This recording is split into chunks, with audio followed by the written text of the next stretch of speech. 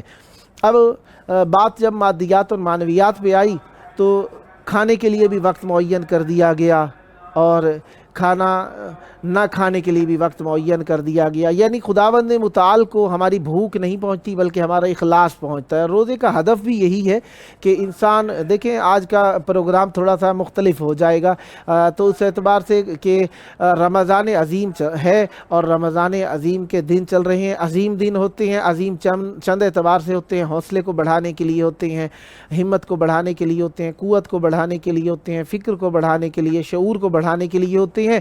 لہذا ہم رمضان عظیم سے فیض حاصل کرتے ہیں۔ آج کل کے تو جدید ڈاکٹر بھی رمضان عظیم کے بارے میں کہتے ہیں کہ کینسر کو ختم کرنے کے لیے رمضان عظیم میں 30 دن روزے رکھنا بہت ہی مفید ہے۔ لہذا کینسر جیسا موذی مرض، اللہ تعالی ہم سب کو بچائے، جو اس مرض میں مبتلا ہیں خداوند متعال انہیں صحت عطا فرمائے، جو اس مرض کے سبب سے دنیا سے چلے گئے خداوند متعال ان کی مغفرت فرمائے، جو اس مرض کی وجہ سے پریشان ہیں خداوند متعال ان کی پریشانی حل فرمائے۔ بہرحال ہر موذی مرض کا جب بھی نام سنے تو اللہ تعالیٰ کی پناہ مانگنی چاہیے ہر مشکل سے بچنے کے لیے۔ بہرحال مادی اور معنوی اور یہ دونوں چیزوں کو امپروو کرنے کے لیے، ترقی دینے کے لیے اللہ تبارک و تعالیٰ نے ہمیں موقع میسر فرمایا ہے۔ اس موقع کا بہترین فائدہ حاصل کرنے کے لیے اللہ تبارک و تعالیٰ نے رمضان عظیم جو عنایت فرمایا، فکر کو، شعور کو بلند کرنے کے لیے کہا دعائیں پڑھیں۔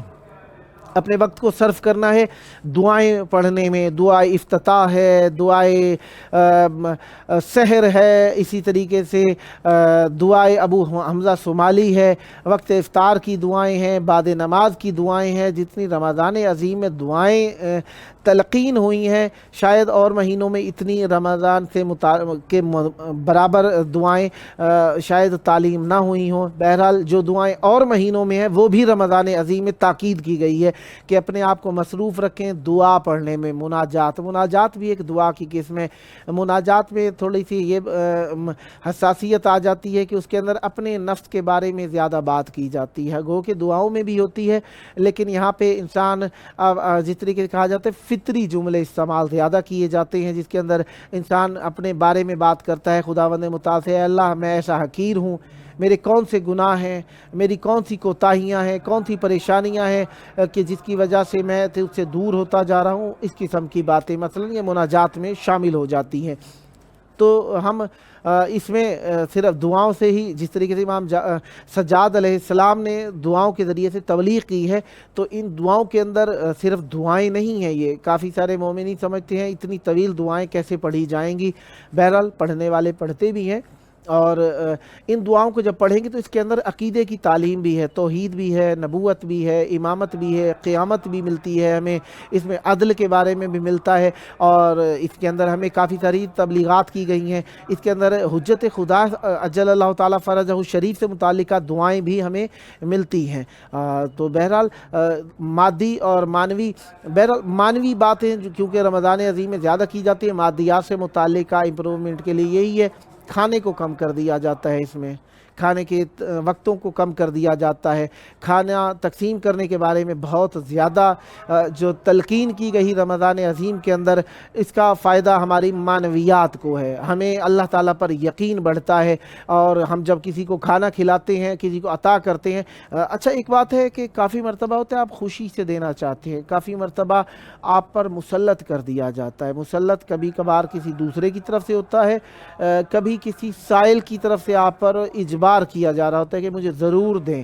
تو اگر آپ تو دے سکتے ہیں، خوش ہو کر دیتے ہیں، تو یہ تو اللہ تعالیٰ کا احسان ہے آپ کے اوپر کہ آپ کو کسی کو عطا کرتے ہوئے خوشی ہوتی ہے.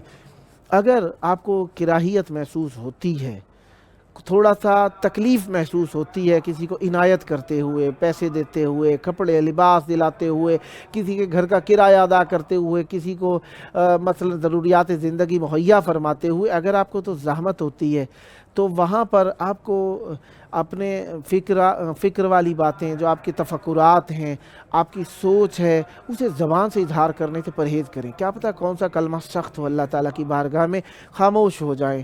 جس طریقے سے کئی علاقوں کے اندر آپ جائیں گے تو وہاں پہ فقراء، سوال کرنے والے سائلین بہت زیادہ ہوتے ہیں، تو آپ کبھی کبھار عاجز آ جاتے ہیں. تو اس موقع پر آپ اپنے اچھے سے اچھے اخلاق کو پیش کرنے کی کوشش کریں، کیونکہ یہ وہی کیفیت ہے جس طریقے سے ہم اللہ سے مانگ رہے ہوتے ہیں گناہ کرتے ہوئے، یا ہم اپنی حالت بد کیے ہوئے ہیں، جس طریقے سے گناہوں سے، واجبات کو ترک کرنے سے. یہ چیزیں نہیں کرنی چاہیے، لیکن وہ چیزیں ہمیں سوچنی بھی چاہیے کہ ہم جو نہیں کر رہے، ہم اپنے سے بڑے اللہ، اہل بیت علیہ السلام کو وسیلہ بناتے ہیں، تو ہمارے دل کی کیا حالت ہوتی ہے. حالانکہ ہم مصر ہیں گناہوں کے اوپر، اصرار کرنے والے ہیں، لیکن معصومین علیہ السلام کا واسطہ دیتے ہیں کہ اے اللہ ہمیں بخش دے، گناہ کر رہے ہیں بخش دے. اب گناہوں کی کافی مقدار ہمیں معلوم ہوتی ہے، کافی مرتبہ ہے ہم ثواب سمجھ کے بھی گناہ کر رہے ہوتے ہیں. اپنے آپ کو نجات دلانے کے لیے لوگوں سے، ماحول سے ہم کافی سارے ایسے کام کر رہے ہوتے ہیں. تو اس موقع پر ہمیں بھی دیکھنا چاہیے کہ ہم کتنے لجاجت کر رہے ہوتے ہیں. لجاجت کے ساتھ، یعنی ہٹ دھرمی جسے سادہ الفاظ میں کہہ لیں، کر رہے ہوتے ہیں، اور پھر بھی اللہ کے آگے گڑ گڑا رہے ہوتے ہیں. اللہ کو برا نہیں لگتا. تو اسی طریقے سے ہمیں بھی اگر ہم کسی کی مدد کر سکتے ہیں، کومک کر سکتے ہیں، ہیلپ کر سکتے ہیں، تو ہمیں کر دینی چاہیے. ورنہ اس موقع پر آپ کا امتحان ہوتا ہے، آپ کے صبر کا امتحان ہوتا ہے. امتحان ایک ہی قسم کا نہیں ہوتا کہ آپ ڈیسک پر بیٹھ جائیں، ٹیبل کے قریب بیٹھ جائیں، کرسی لگی ہوئی ہو بیٹھ جائیں، زمین پر بیٹھ جائیں، یا کہیں پر بھی بیٹھ کے پرچے پر لکھنا شروع کر دیں، ایگزامینیشن ہال کے اندر بیٹھے ہوں. یہ دنیا بھی ہمارے لیے ایگزامینیشن ہال ہے. الدنیا مزرعۃ الآخرہ جو کہا گیا، دنیا آخرت کی کھیتی ہے، یہاں پہ بونے کے لیے ہمارے اخلاق سے، ہمارے کردار سے، ہمارے عمل کے ذریعے سے ہمارا امتحان لیا جاتا ہے۔ تو لہذا ہمیں اپنے عمل کے اوپر کنٹرول رکھنا ہے، ہمیں اپنے اخلاق پر کنٹرول رکھنا ہے، ہم اپنی فکر پر کنٹرول رکھیں گے، یہ ہماری پریشانیاں، ہماری تکالیف جو ہمارے اخلاق کے اوپر طاری ہوتی ہیں، ہمیں انہیں کنٹرول کرنا ہے۔ رمضان عظیم ہمیں یہی تربیت دینے کے لیے آیا ہے۔ سال میں 12 مہینے، انگریزی اعتبار سے 365 دن اور اسلامی اعتبار سے 265 دن، یہ ہمیں تربیت دینے آتے ہیں۔ اس میں سے ایک مہینہ جو رکھا اللہ نے، یہ امتحان کا مہینہ ہوتا ہے۔ سارا سال ہم نے سنا تھا اس میں امتحان کرنا ہے، امتحان دینا ہے۔ جس طریقے سے احادیث کے اندر آیا کہ جس طریقے سے آپ فکر کے اندر، اپنے عمل کے اندر اپنے آپ کو کھانے پینے سے روک لیتے ہیں، اپنے آپ کو باز رکھ لیتے ہیں، اسی طریقے سے ہمیں ذہنی اور جسمانی طور پر بھی اپنے آپ کو گناہوں سے باز رکھنا ہے۔ جلد بھی ہماری گناہوں سے باز رہے، ہمارے حواس بھی گناہوں سے باز رہیں، رکے رہیں، اور ہمارا عمل بھی گناہوں سے رکا رہے۔ یہ نہ ہو کہ بھوک تو رکھ لی، پیاس رکھ لی، لیکن ہماری زبان اختیار میں نہ ہو، ہماری نگاہ اختیار میں نہ ہو، ہمارے کان اختیار میں نہ ہو۔ اسی لیے کیونکہ دن کے اندر مصروفیت رکھے بغیر انسان مینٹلی طور پر تھوڑا سا پریشان ہو جاتا ہے۔ پریشانی کو دور کرنے کے لیے، کیونکہ ظاہری بات ہے وہ عادی قسم کی جو مصروفیات ہیں ان سے ہمیں رکے رہنا ہے، لہٰذا اس میں ہمیں مادیات اور معنویات دونوں کو قوی کرنا ہے، اور مادیات سے بچنا ہے اس حد تک جس حد تک اسلام نے منع کیا ہے، اتنا مادیات کو استعمال کرنا ہے جتنا اسلام نے حکم دیا ہے۔ جس طریقے سے آپ جانتے ہیں ہر شب جمعہ ہم بی بی ام البنین سلام اللہ علیہا کے نام سے دسترخوان بچھاتے ہیں۔ سفرہ ام البنین سلام اللہ علیہا کہہ لیں، سفرہ باب الحوائج کہہ لیں، سفرہ امام حسن مجتبیٰ علیہ السلام کہہ لیں، یہ سب نام ہیں اہل بیت علیہ السلام کی بارگاہ میں توسل کے۔ آئیے ملتے ہیں وقفے کے بعد، تاکہ ہم بی بی کے نام سے اپنے آپ کو متوسل کریں اللہ تبارک و تعالیٰ سے۔